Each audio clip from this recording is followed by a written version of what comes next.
Okay, I've got friends and they're coming real soon, and I know they will be here. Won't we have a lovely old time? And here we are, all live and shit, inviting Shahar onto the show.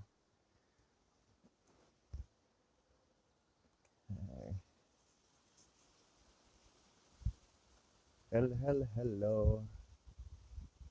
There we go, Shahar. We're gonna add you. There we go. And Hello. there we go. Look, so smooth, so seamless. Just joking. I just spent 15 minutes being very frustrated, trying to get this technology working, and we've got it going now. So I'm happy about that. Yay. Yeah, so we were going to talk more and expand more on your book called Spiritual Misfits and maybe your process as that's all coming together, as you've Sure. released your book and as it's out and open. I also Mm-hmm. wanted to talk about something very funny because my partner and I named our business Ethereal Misfits. And then you were like, yo, cool name because I made that name. And we were like, oh, yeah, I actually, and I mean, completely forgot. And what it is actually she has a friend who had the name Ethereal Misfits under her Instagram. And she saw that and she was like, oh, that looks really cool. Wouldn't it be cool to have it be Misfits though, so we could add more people to the fray? And I was like, yeah. And we went through with it. And then you were like, yeah, like the book I just wrote. And I was like the book you just wrote. Oh, wait. The story complexifies. So, on the day I launched my book, I did a Google search and found there's a book called Spiritual Misfit. So this is even, that's funny to me as well, dude, because there's been times where I've launched things and I keep on going, wow, that's a brilliant thing that came to me. And I'll launch something that's happened before too. And the same thing, I'll Google it and someone else has already done it. So, here's Um, the thing. Here's the thing. First of all, I see that people are joining us, so welcome. Um, First of all, it's so humbling to know that nobody kind of ever invents anything. It's just this um, beautiful manifestation from the collective unconscious constantly arising. uh-huh. I have my own understanding about trademark and how we can in the future work with trademark differently than we work today, but that's a different conversation. But it also speaks to what we're trying to speak about today, which is the impulse The impulse, the that call. we're all feeling something and we're going, hey, I'm feeling something, I'm sensing something. And then we come up with this idea and then we discover that like there's this guy in the US or this guy in China or this guy in Australia who's having the same idea. So to me, it speaks so much about how much we are individuals, but we're also not. So just wanted to say that to Definitely. start with. I have this And giant halo over my head. This is not that's a right, exactly. You're enlightened and just you're not, showing I the am so as a cheap technique to look to make me look more spiritual. so that is really funny though. That so you it turns out that other people have used that word before. Again, you being a close Hmm. friend of mine, I somehow forgot that you wrote this book, even though you showed us you were writing this book, and then I thought we came up with this cool idea. But yeah, it does speak to that idea of the call because there's going to be more calls in the future too. There's these beams of collective consciousness that feel like they come, and they do feel very personal. They feel very inspired. They feel very Hmm. beautiful when they come through. But it's cool to Hmm. think of us as though we are essentially like radio receivers, hey? And this Totally. thing that's coming through is, I don't know, where do you think it comes from? Ooh, it's a big question. Josh, before we do anything, first of all, again, what I would love for us to do, because we said we're going to keep it a bit shorter and sweet this time because of we started late. And whoever's on the call and us are feeling really grounded, and that we would lovely. I wish I had more. Like, we see the people, but to invite everybody who's doing this with us to um, do it together. So it doesn't because so we can all actually tap into that place. Even myself, as I speak about it, right?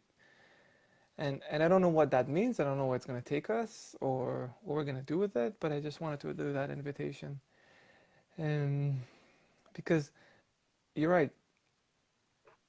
The tragedy of spirituality sometimes, as individual spirituality, is that we feel like we are in contact with a being. And because we feel ourselves separated, we're saying, this is talking to me. So I might be either special or broken or feeling really isolated in that discovery. Like I just felt something. I felt connected, and I'm alone in that connection because nobody understands me, etc., etc. And what I'm inviting people to do in this book is to know that, like you said, we are actually picking up on a frequency that probably thousands of people are picking up right now.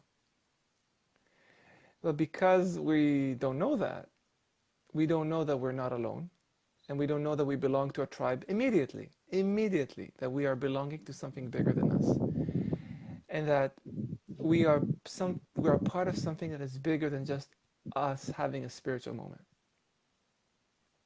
I think if you talk about the quality of Messiah that I'm trying to speak about, the quality of the next level of enlightened entities of light, whatever you want to call it, it's the knowing that what we're picking up is beyond us, is bigger than us, and that we are part of a unfolding, an emerging unfolding.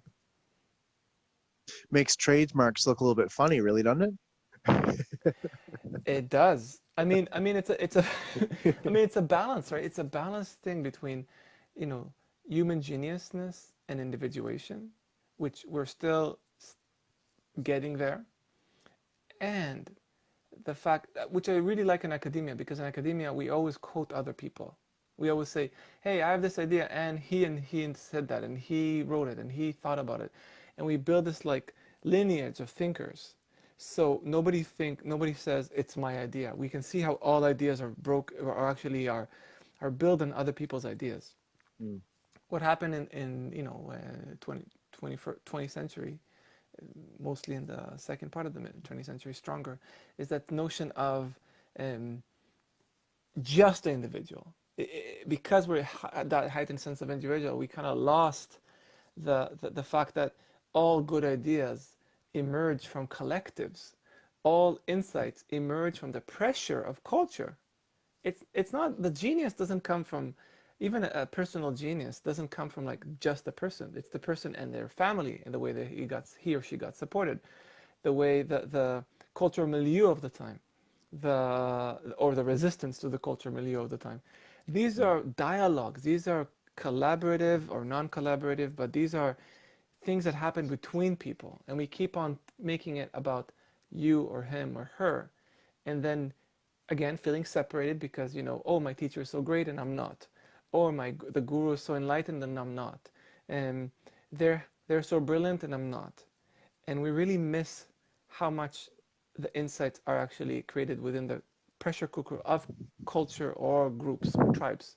So in the book, I'm saying the the current insights of the future are going to be born from containers that can handle the level of complexity, that can birth an insight that was never here before. Not because of a self, not because of a brilliant man going to the mountain, meditating, and then saying, I have, Eureka, and I'm coming down and showing you, like the Moses. This is going to be a different thing. It's going to be the collective sitting in the pressure cooker of curiosity, of dialogue, and then emerging a new insight. It's a very different Makes a lot of kind of sense. insight. It's a very different So we're kind not of. trying to find a hero to come and save the day. It's We're more done like, with. yeah, exactly, yeah. I am. I mean, last time I said we're done with this. It's funny in the book I say the hero's journey as a archetype is needs to be expanded to include a new kind of archetype, which is maybe the hero's journey or the collective journey, and because all the movies we're doing, it's all about the individual going through that journey and then discovering. It's always about the self, and that's important as we go through a spiritual journey, which is personal. But what about the collaborative, the interconnected spiritual journey of divinity that we're a part of, an active participate in? This is not only about me. Mm. And that's where I feel the edges, and that's where I feel I want to participate in or belong to, and where I feel still kind of awkward and kind of mental, and but I see it happen in the communities that I take part in So co-leader, as a co-leader, not as a leader. right. And so, as you said at the start, hey, let's all do this together. Those who are watching and me and Shahar, let's tune into this frequency. Can we Yes, talk about that frequency a little bit and what that evolutionary impulse that frequency must drive? Where does that come from? How does that come about in these periods of history? There's must be this same thing must have happened many times. You know, during the Renaissance, it I think wasn't it's the like one same. person. No, yeah, Yeah. yeah. I think it's the Oh, same. oh, you. What? No, I would say you go. No, you, no, you. Okay, so I think I think it's the same impulse. It's the same. Some people call it eros. Some people call it life force. Some people call it divinity in its attempt to evolve, complexify, diversify, and self-discover. And I just call it the impulse. Initially it was the religious impulse, but then I was like, I don't have to add religious, so let's just, people are already like freaked out about this topic. So uh, Well, but a good example of it put not put needing more to be barriers between you and the readers. Yes. a good reason to not say religious is again because the Renaissance wouldn't have been considered a religious movement, and at the same time it was very creative, it was very artistic, evolutionary. People Yeah. started to realize the masculine feminine roles weren't exactly as we thought they were, and No. that would be a good example, the Renaissance, of something that feels like it's happening right about now as well. Of Yeah. a similar movement in culture. I called it a religious impulse because for me, religion is not a structure. I know Mm. I'm like, how to alienate readers? I'll, uh, in less than a minute, um, because um, because it's just labels. It's silly labels. It doesn't matter. But just for me, religion is not about a specific religion. It's the quality of being that says there's something that's bigger than spirituality. There's something that's look at that. We just dropped to one. Clearly, You know what? That's actually not a super good indicator. There's been times where about 10 people have watched and it said that. So I wouldn't trust that so little one. I'm just saying. Again, it doesn't matter. And again, the model is open source, so people can choose whatever word that works for them. So I I don't don't. want to fight over words, but I will say this: I'm the Oh, impulse was the same from the beginning. It's basically this knowing inside of us that says the way life is right now is not enough.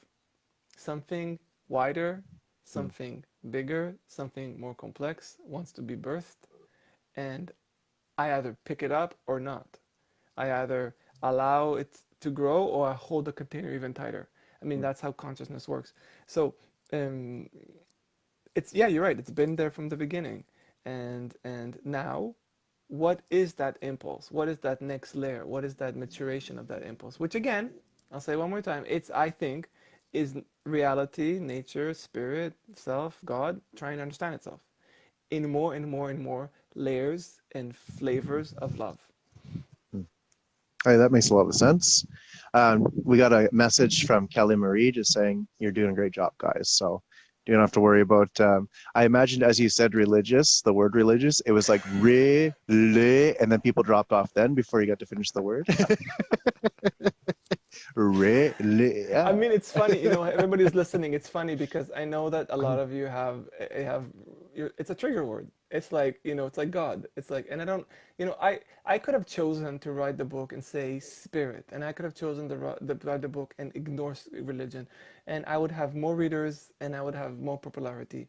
But something in me said, I want to reclaim that word, these words, because we are on a spectrum and we are those who are at the edge, those who are trying to say what's coming forward. What's coming forward also includes what came before it. And part of it is that there's still like 80% of the population on planet Earth is religious, right? So I don't want to alienate those people because we need those people. I really Mm, believe so. We need people who are entrenched, engulfed in tradition. I want a Christian person in my tribe. I want a person who is has the wisdom of Buddhism, who is engulfed in that tradition, in that lineage, to be in my community, because they have a depth that I would never have because I'm a spiritual misfit, right? They are going to hold a depth, a perspective that I can't hold because of the complexity of what I'm trying to do.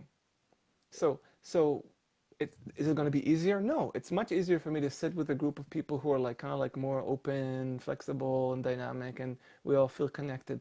But I don't think that's what the impulse is about today. I think mm, it's about um, first meeting in our humanity and in our individuation, then learning to communicate, then actually paying attention, and then in the silence of depth and span of who we are, waiting for something to emerge. mm. Because if not, it's just a cult. I very much agree with that. Yeah, it would be the new cult, the new way. It's going to I be the gotta. new cult. Oh my God, you should join the cult. You know the you know the new religion. I don't want that. Yeah. I mean, people can do it. It's just not what I want to do with the little time I have left on this planet.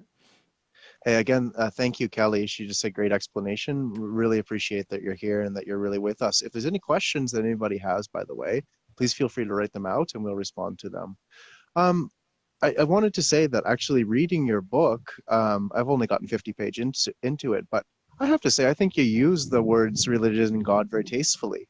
I was expecting, because obviously you must feel a lot of pressure being in an academic world, not to say it at all.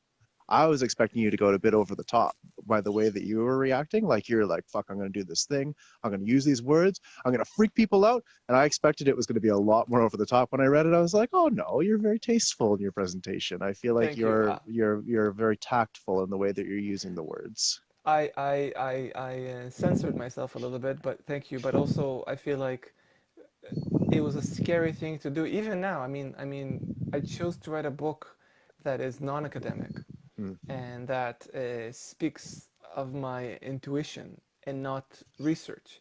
So it was really hard because I could have written a book that is academic and supported all my wife was like, you should do that. You should take all the give all the, you know, lineages and talk about the books and the references. And I was like, no, I don't want to do that because um, I wanted to write a book that is coming from the place that's asked me to build this space, that asked me to say, to say, ask me to create this container.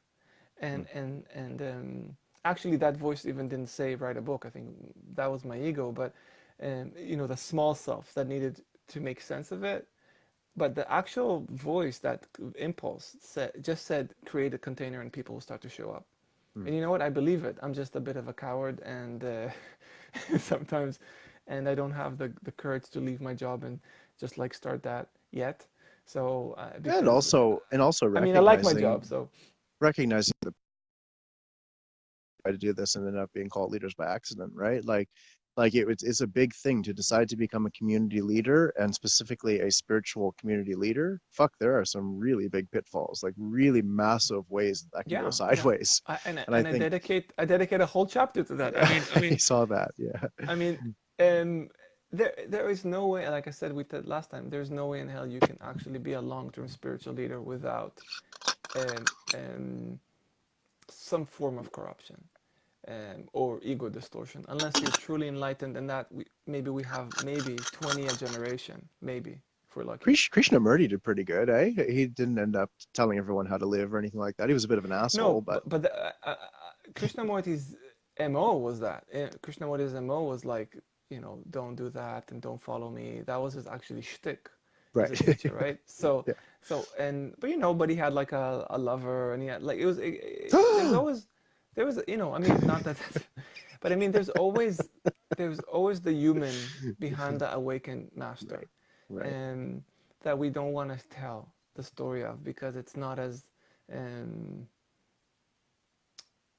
it's not as appealing because we want to have the perfect The father. perfect people, the perfect leader, the perfect father, the perfect mother. It's all Exactly. about the Yeah. perfect father. Again, Yeah. in the end, it's about, you know, I didn't have a good enough father. I didn't have enough a good enough mother. Here I am. I'm projecting all my shit, on all my, golden shadow onto this person who's now perfect, and then they'll never disappoint me, and they'll never hurt me. And then Uh-huh. if they do, the rapture is so huge because I projected all my golden shadow on them, and now I'm alone again in the universe, and it's their fault. So we I can spiritual people can't do that. Like we've been this in this road for like 30, 40 years. Like it's time to grow up. I gotta say that's one thing doing this community work and doing teaching and all that kind of stuff. I'm really focused on this idea of this ethereal misfit or this spiritual misfit being a person who isn't just in the higher chakras. I think the idea of only being in a non-dual state, only being a visionary, only being in love is Yeah, actually cutting us in half. The other half, of course, is our power, our sexuality, and our primal nature.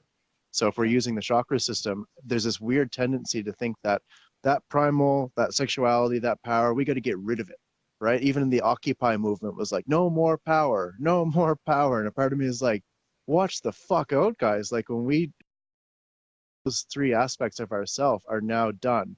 We're only meant to love. We're only meant to be in our vision, our connection, and no more sex, no more power, no more primal nature. I think that we're literally cutting ourselves in half. And the Puritan Christians had done that very strongly when they came here to North America and threw We're away still the feeling, yeah, yeah, and we're still feeling we're still replicating that, even replicating that in our movements of spirituality, this idea of yeah, puritanism.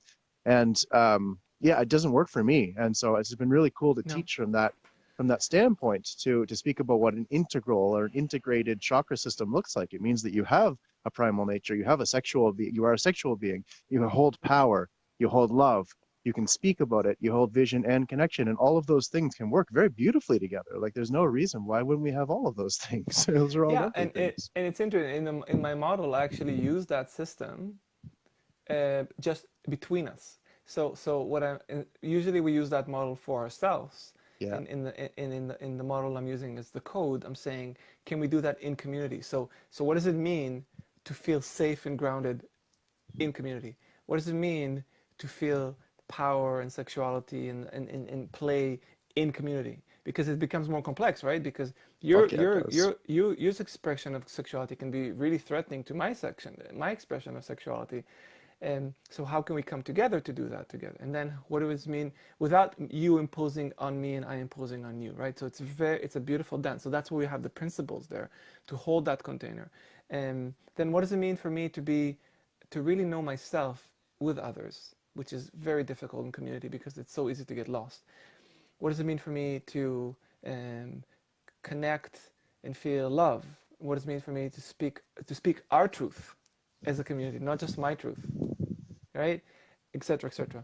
So in the model I'm creating, only in year 6 and 7 we actually do the spiritual work, the Hmm. actually deep spiritual work of transcending and including and all that, and because we want to build it from the ground up so it doesn't split. Because a lot of communities start with like, let's just fly, let's take some Totally. Oh yeah, ayahuasca, for sure. Yeah. let's meditate and just fly away, which is great. I mean, as a state, this is really important. But in the end, anybody in this call who is in relationships or have children knows that the grit, where our spiritual ego meets our um, brokenness, our traumas, our difficulties, that where to me sustainable growth lies. I mean, like I said, I think I said last week, I am such an awakened being when I'm in retreat. I mean, I truly am in such a profound non-dual state and awakening. But when I'm not around people, right? But once I come home and I'm with my children and with my wife, who's my main attachment figure, which means that she's the main cause of fraction and agitation, then it's lots of wind, Josh. Then that's where my spiritual work really, the rubber meets the road, and that's where I can see all my difficulties and challenges, and it's very humbling. Yeah, that's beautiful. And again, I think that's really important to not to only focus on the individual or to have at least both. We do have a couple of questions that have come up. One Yeah, is sure. Adam McIsaac says, have either of you read Power and Force by David Hawkins? Huge book for me personally. How about you? No, but thank you. I'll pick it up. Yeah, it was a huge book for me. That basically they had a power calibration that went from shame as its lowest amount of power up into love and enlightenment, which is the higher amount. And yeah, it was really really powerful for me, that book, Can I Aiden. say So thank something you. about that? Sure. It, one of the things I've done in this model is made sure to make it as vague as possible because I want people like the person who just asked that question to bring their knowledge. That's So right. can you remind me his name, Aiden? Aiden McIsaac, yes. You know, Aiden, if you bring that perspective into the tribe and hold that for the group, then you become a really important voice for power, healthy power, masculine power, in a community that might actually really resist that. Because it's going to feel threatening or dangerous, etc. So what I love about the future religions of tomorrow, the religions of tomorrow, the religions of non-religious of tribe, whatever you want to call it, is that all these perspectives of the 200 people who are going to be part of this or 50 people, each one of these perspectives are going to be so valid and the trick is, can all these perspectives have a both and component where we can all say all these perspectives have a place and they're limited. Like Could you just please think about it. expand? Could you expand on that whole concept of both and? Sure. Yeah. But do you want to ask the second question just to make sure that No, you start that, and I'll go to that. okay. You're such a good narrator. Um, Shucks. no, you're really good at this, Josh. Um, uh, the both and model, or it's one of the principles of the code, basically said that our mind is capable of holding two perspectives and also and more, and also seeing the limitation of all perspectives. So a lot of times right now we're working on this dialectic of either or, right? The Newtonian perspective we spoke about last time, where if I'm holding a point of view, therefore I have the other point of view probably is wrong. But it happens a lot in politics, right? And I know that everybody's on this conversation are and probably like really open-minded, but all of us on this call have a perspective that we say, no, no, no, that's not okay. Like, I'm okay with that, but I'm not okay with that. That perspective is wrong. And that's where my curiosity starts. And I'm saying, okay, it might be limited, it might be not as evolved, not as dynamic, not as complex, but it has a value because it lives within the mind of God. So it had a evolutionary, adaptive importance. And to me, it's about how do I get curious about that and seeing that also as an act of love, even if it's uncomfortable, and say, can I hold both and perspective? And what is birthed in me when I can do that?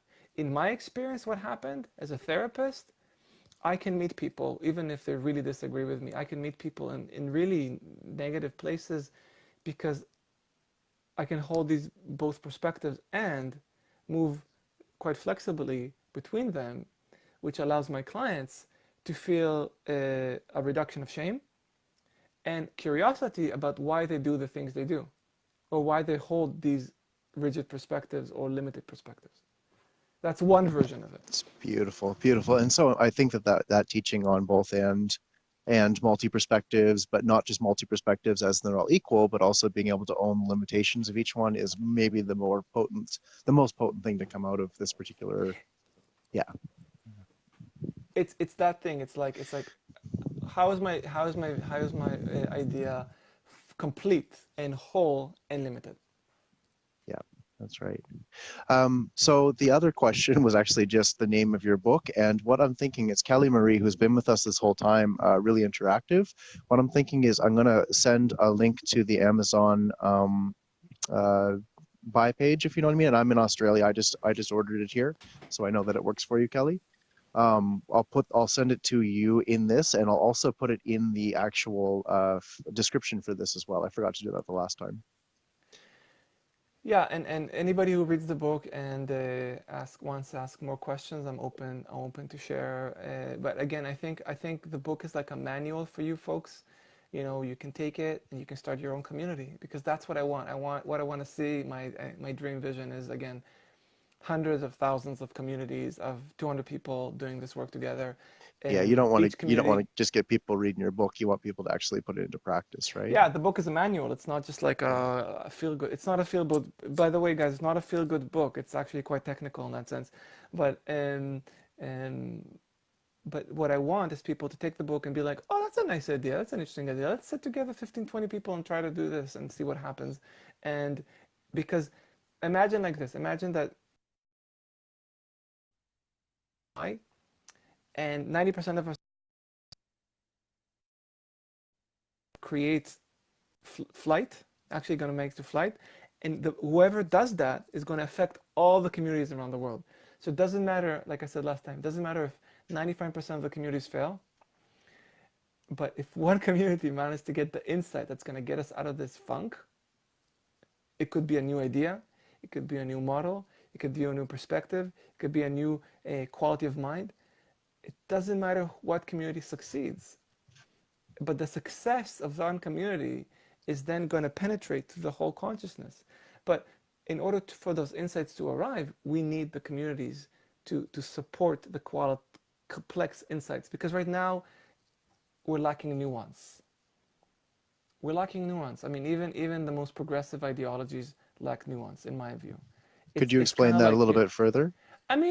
yeah, because once somebody starts talking from a worldview, I can kind of know what they're going to be saying. I kind of know what books they wrote. You could do it to me too, by the way. If you knew the worldview I'm holding, you'd be like, oh yeah, it's Ken Wilber, it's right. Because we are stuck in our little bubble, um, and if when that starts to happen, first of all, dialogue dies, but also um, it's predictable and it's part of our kind of like cosmic address or like neighborhood. So, and that's important because we need that. We need to have some sort of like philosophical, value-based world to live in and to grow out of. But when these worldview come together and create a new idea, insight, way of being, way of doing, way of thinking, then that's going to percolate and start create a new operating system, a new way of being that it's still not birthed yet. I mean, And I'm not saying what I'm saying. This book is not about. I'm not saying I have birthed a new worldview. What I'm saying is I want to build containers that will birth new worldview, and each community will birth its own worldview. It's going to be unique to them, and maybe helpful for everyone. I would say that that is very rare for you to step into that role, because more times people say, "Hey, this is the new worldview," and if you don't all agree with it, you're going to whatever version of hell will threaten you with. So I think that's very Anybody who's rare for you to telling do you, that. "Hey, everyone, listen up," if anybody's telling you that this is the new worldview, they're probably already in limitation, because the new worldview is is new, which means it's alive. It's I need okay. This is such an important point, Josh. God. It's a manifestation of a living God. You folks will feel it in the here and now. It won't be maybe from that you'll create some principles and some ideas, but the actual experience will be alive. It will change you as people. It would make you it would make you see the world differently. It's not it's not a book. So even my book is limited, profoundly limited by its what it can provide you. So here's what I see.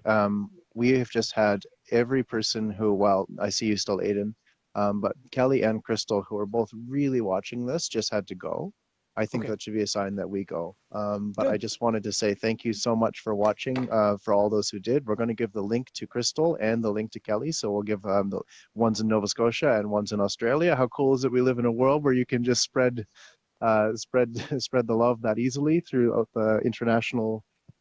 Like this whole conversation, being able to do this over video, even though I was so fucking frustrated when we couldn't get it going at the start. Um, Pretty cool that we live in this time. Yeah. Josh, thank you for narrating this conversation so well, and everyone for listening. And hopefully, I feel like at the end of the session, we really got to important distinction between worldviews and and that kind of living quality that we're trying to tap into.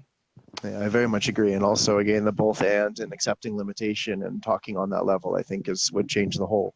Imagine if a politician in the world was like, well, I understand that I have a liberal point of view. Because of that liberal point of view, I'm going to think in a certain way. And they're able to own that, like a conservative and a liberal are saying that together, and then saying, but how do we figure out a way to make this work? Dude, Like, within like 15 years, all our problems will be resolved. But in order to get there, we need yeah, it's a big yeah. yeah, We'll talk about it. I do dream though that that is the direction we're going to head. Um, I really do dream that that's the way we're going to head. I would love an anchorman on the news to be like, I've discovered that my intimacy issues are what are really truly what's keeping me from love. You know, like like just some sort of for things to get quite personal in a public way. It seems like the opportunity for that does exist now, so we just have to do it ourselves. Yeah, yeah. Yeah, yeah. Okay, cool. So yeah, we got three people. Aiden wants the link to the book as well. So three people that are interested. If you have Thank you. questions, please continue writing them onto this, and we can address it the next time because I think we're going to keep on doing this. So I mean, clearly there's a group of people who are kind of like starting to be interested, yeah, and this is, I mean, it would be cool to have more questions, and maybe people can go live and talk. I mean, this is should be dialogue based that's what I'm as saying. much as Okay, cool. possible. All right, thanks guys Bye, everyone. and gals and non-binary and everybody. See you.